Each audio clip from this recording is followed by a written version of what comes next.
अस्सलाम वालेकुम स्टूडेंट्स आज के लेक्चर में हम जो टॉपिक डिस्कस करने जा रहे हैं वो टॉपिक है प्रोबेबिलिटी डिस्ट्रीब्यूशन का।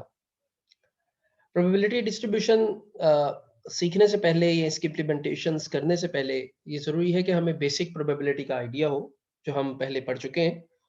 मैं आपको इससे पहले मॉड्यूल्स में प्रोबेबिलिटी बता चुका हूँ। मैंने आपको marginal probabilities, joint probabilities, addition law of the probability, फिर हमने कंडीशनल प्रोबेबिलिटी पढ़ी थी। तो आज जो हम टॉपिक पढ़ रहे हैं that is the probability distribution. और इसको बताने से पहले जो सबसे पहली टर्म मैं आपको बताना चाहूंगा that is random variable. Random variable क्या होता है? देखें, आप एक मतलब फिर से रिमाइंड करें कि जब मैंने प्रोबेबिलिटी का टॉपिक शुरू किया था तो एक डेफिनेशन मैंने आपको बताई थी, दैट वाज रैंडम एक्सपेरिमेंट। मैंने आपको बताया था कि रैंडम एक्सपेरिमेंट एक ऐसा एक्सपेरिमेंट होता है जो हर मर्तबा डिफरेंट रिजल्ट्स को प्रोड्यूस करता है, इवन कि उसे लार्ज नंबर ऑफ टाइम्स हम रिपीट करें फिर भी। ऐसे एक्सपेरिमेंट की जो रैंडम एक्सपेरिमेंट है, उस एक्सपेरिमेंट की जो वैल्यूज वेरिएबल कंटेन करता है उसको हम रैंडम वेरिएबल कहते हैं। यानी रैंडम एक्सपेरिमेंट की वैल्यूज को जो वेरिएबल कंटेन करता है उसको हम कहते हैं कि ये रैंडम वेरिएबल है। फॉर एग्जांपल, अगर आप 3 कॉइन्स को इकट्ठा फेंकते हैं, या अगर मैं एक क्लास में से 3 स्टूडेंट्स को सेलेक्ट करता हूँ और मैं कहता हूँ कि अब 3 स्टूडेंट सेलेक्ट हुए हैं, इनमें से कितने स्टूडेंट्स जो है वो एग्जामिनेशन पास कर सकते हैं या कोई टेस्ट पास कर सकते हैं, तो मुमकिन है उनमें से कोई स्टूडेंट ना करे, या मुमकिन है 1 स्टूडेंट कर ले, मुमकिन है 2 स्टूडेंट्स कर लें, और ये भी मुमकिन है कि 3 के 3 जो सेलेक्ट हुए हैं, तीनों ही उस टेस्ट को पास कर लें। यानी इस केस में जो रैंडम एक्सपेरिमेंट है, पास या फेल होना किसी टेस्ट का, उस वो जो वैल्यूज कंटेन कर सकता है वो कंटेन कर सकता है 0 वैल्यू, कोई भी पास ना करे, 1 वैल्यू 1 पास करे, 2 वैल्यू और 3 वैल्यूज, यानी तीनों के तीनों पास कर ले। तो 0 1 2 3 ये वो एक्सपेरिमेंट के आउटकम्स हैं जो कोई रैंडम वेरिएबल कंटेन कर सकता है। रैंडम एक्सपेरिमेंट एक रैंडम वेरिएबल एक ऐसा वेरिएबल है जो रैंडम एक्सपेरिमेंट की वैल्यूज को कंटेन करता है। अब ये डिस्क्रीट, इसको मैं मजीद आगे भी आपको एग्जांपल से समझाऊंगा तो क्लियर हो जाएगा। ये डिस्क्रीट भी हो सकता है और कॉन्टिन्यूस भी हो सकता है। राइट, पहले हम डिस्क्रीट रैंडम वेरिएबल और डिस्क्रीट प्रोबेबिलिटी डिस्ट्रीब्यूशन की बात करेंगे। ये देखें, ये आपके सामने जो अभी मैंने आपको बताया है कि रैंडम एक्सपेरिमेंट वैल्यूज को कंटेन करता है, ये कैसे कंस्ट्रक्ट होता है, इसकी कंस्ट्रक्शन पे बात करने से पहले हम मैं आपको ये प्रोबेबिलिटी डिस्ट्रीब्यूशन की एक टेबल की सूरत में एक डिस्प्ले दिखा रहा हूं। ये एक डिस्क्रीट प्रोबेबिलिटी डिस्ट्रीब्यूशन है। याद रखें, डिस्क्रीट प्रोबेबिलिटी डिस्ट्रीब्यूशन वो होती है जिसमें रैंडम वेरिएबल, ये आप जो एक्स देख रहे हैं, ये डिस्क्रीट रैंडम वेरिएबल हो। आपको याद हो, मैंने आपको डिस्क्रीट वेरिएबल पहले बताया हुआ है, ऐसा वेरिएबल जो जंप्स और गैप्स के साथ वैल्यूज लेता है। मैंने आपको बताया हुआ है कि ये मोस्टली काउंटेबल होता है, इसमें मोस्टली डेसिमल में वैल्यूज नहीं होती। तो x होगा जो कि 0 1 2 3 इस तरह, यानी कंप्लीट वैल्यूज आपके पास हो, तो ये एक पहला इंप्रेशन आप वेरिएबल को देखकर ले सकते हैं। दूसरी चीज, जो डिस्क्रीट प्रोबेबिलिटी डिस्ट्रीब्यूशन होगी, ये टैबुलर फॉर्म में हो सकती है, कॉन्टिन्यूस टैबुलर फॉर्म में नहीं हो सकती। ठीक है। बहुत सिंपल वर्ड्स में ये कि ये जो आपको x और p ऑफ x की एक लिस्ट टेबल की सूरत में नजर आएगी, इसे हम कहते हैं डिस्क्रीट प्रोबेबिलिटी डिस्ट्रीब्यूशन। आपको याद हो तो आपने फ्रीक्वेंसी डिस्ट्रीब्यूशन भी पढ़ी हुई है। उसमें क्या होता था, वेरिएबल को फ्रीक्वेंसी के हिसाब से अरेंज किया जाता था। यहाँ क्या है, वेरिएबल को प्रोबेबिलिटी के लिहाज से अरेंज किया गया। तो अगर वेरिएबल को प्रोबेबिलिटी के लिहाज से अरेंज किया जाएगा तो उसे हम क्या कहेंगे, प्रोबेबिलिटी डिस्ट्रीब्यूशन। और अगर ये वेरिएबल डिस्क्रीट है तो ये डिस्क्रीट प्रोबेबिलिटी डिस्ट्रीब्यूशन। इसकी दो अहम प्रॉपर्टीज होती हैं जी। किसी भी डिस्क्रीट प्रोबेबिलिटी डिस्ट्रीब्यूशन की दो प्रॉपर्टीज आपने नोट रखनी है। नंबर वन, प्रोबेबिलिटीज का टोटल जब भी किया जाएगा, आप देखें 0.015, 0.235, 0.425, 0.245 एंड 0.080, इन सारी प्रोबेबिलिटीज का टोटल कर ले तो आंसर आएगा 1। अगर ऐसा होता है तो प्रोबेबिलिटी डिस्ट्रीब्यूशन की पहली कंडीशन फुलफिल हो गई। प्रोबेबिलिटी डिस्ट्रीब्यूशन किसी भी लिस्ट को जहां x और p ऑफ x लिस्ट किया गया हो इस तरह, उसका प्रोबेबिलिटी डिस्ट्रीब्यूशन होने के लिए जरूरी है कि टोटल प्रोबेबिलिटी 1 हो और उसके साथ साथ कोई भी प्रोबेबिलिटी नेगेटिव ना दी हो। यानी जो प्रोबेबिलिटीज ऊपर आपको गिवन है ना, इनमें से टेबल में कोई भी प्रोबेबिलिटी नेगेटिव भी ना हो और टोटल जब करें तो 1 बन जाए। अगर ये दोनों कंडीशंस फुलफिल होंगी तो ये प्रोबेबिलिटी डिस्ट्रीब्यूशन है, वरना नहीं है। ठीक है, देखिए मसलन ये x है, p ऑफ x है, x लिस्ट हुआ हुआ है p ऑफ x के साथ। ये देखने पे प्रोबेबिलिटी डिस्ट्रीब्यूशन है, लेकिन ये तभी प्रोबेबिलिटी डिस्ट्रीब्यूशन कहलाएगी जब ये दोनों कंडीशंस को फुलफिल करें। पहली कंडीशन कि कोई भी प्रोबेबिलिटी नेगेटिव ना हो, वो हमें नजर आ रहा है कोई प्रोबेबिलिटी नेगेटिव नहीं है।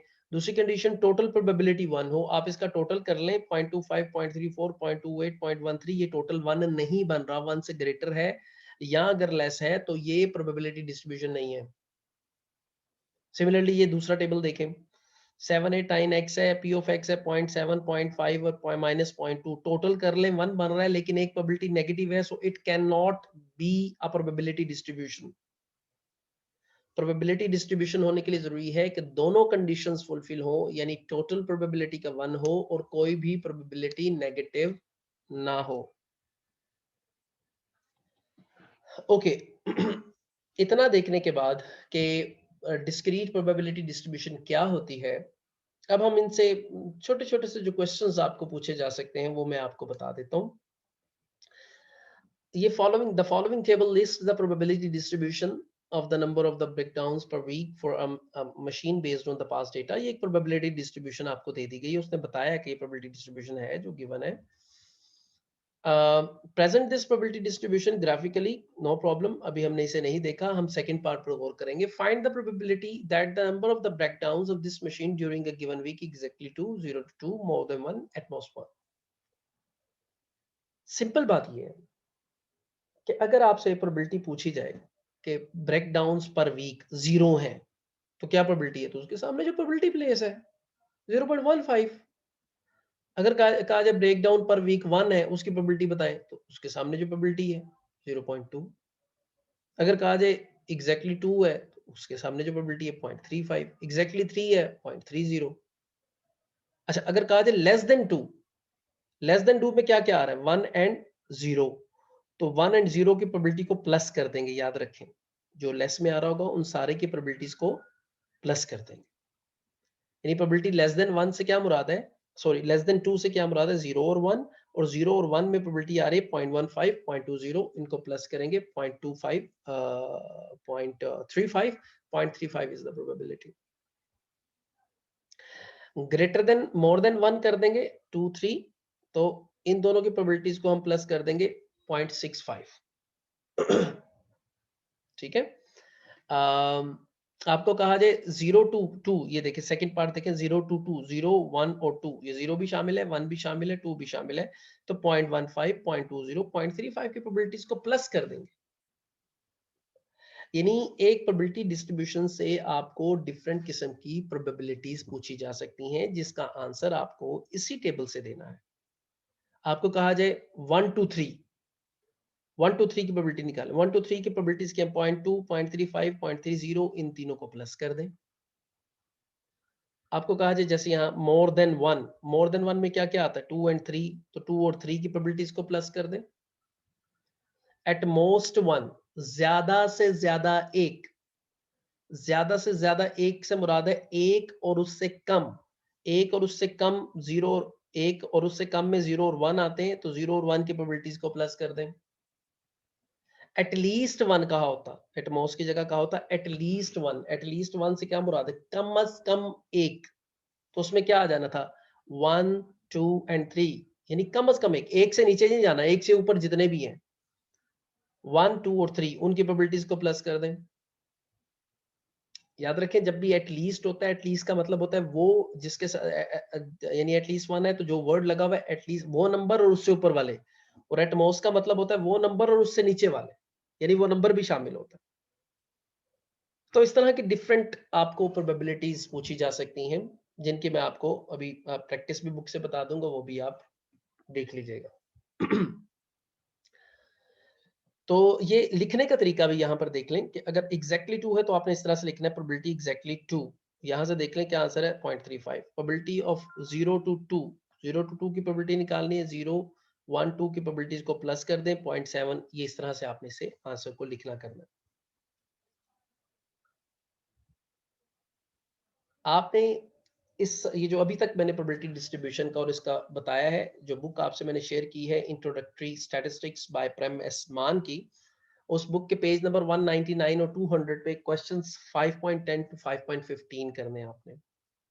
और इसमें आपको अंदाजा हो गया होगा कि डेटा को भी चेंज किया जा सकता है। डेटा को चेंज करने से मुराद इन क्वेश्चंस में क्या हो सकता है, वो ये कि एग्जामिनर आपसे कहे कि आप ये जो वेरिएबल है 0 1 2 3, इसमें अपना registration number for example add कर दें। तो अगर आपका रजिस्ट्रेशन नंबर 2 है तो 0 + 2 2 हो जाएगा, 1 + 2 3 हो जाएगा, 2 + 2 4 हो जाएगा, 3 + 2 5 हो जाएगा। ये एक्स चेंज हो जाएंगे, ये वैल्यूज चेंज हो जाएंगी और उसके मुताबिक आपको फिर प्रोबेबिलिटीज पूछी जाए कि एग्जैक्टली 2 प्लस रजिस्ट्रेशन नंबर, ठीक है, 2 + 2 यानी 4 आपको वैल्यू पूछी जा रही है। तो यानी इस एक्स में आपको कहा जा सकता है पहले अपना रजिस्ट्रेशन नंबर ऐड करें और फिर उसके मुताबिक आपको नीचे प्रोबेबिलिटीज पूछी जा सकती हैं।